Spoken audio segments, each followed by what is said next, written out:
আজকে যে মিটিং ছিল আমাদের 21শে জুলাইয়ের প্রস্তুতি সভা, এরকম আমরা একাধিক মিটিং করে নিয়েছি।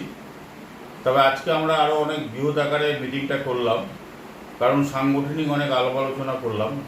আর সবচেয়ে বড় ব্যাপার হচ্ছে যে এবার আমরা 21শে জুলাই একটা ঐতিহাসিক দিন আমাদের কাছে। এবার আরও অনেক বড় বিরাট করে আমাদের আলিপুরদুয়ার থেকে লোক সংখ্যা যাচ্ছে, প্রচুর লোক এবার আমাদের যাচ্ছে। তার জন্য আমাদের মিটিং করে সবারটা জেনে নিতে হচ্ছে কোন কোন জায়গাতে কত লোক যাচ্ছে বা কারা কেটে যাচ্ছে, তাদের লিস্ট নিচ্ছি।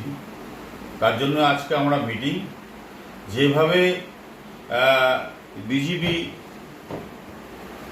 তথা বিরোধীরা যেভাবে পশ্চিমবাংলাকে অরাজকতা সৃষ্টি করার চেষ্টা করছে, এতে আরও আমাদের কর্মীদের মধ্যে আরও উৎসাহ উদ্দীপনা বাড়ছে।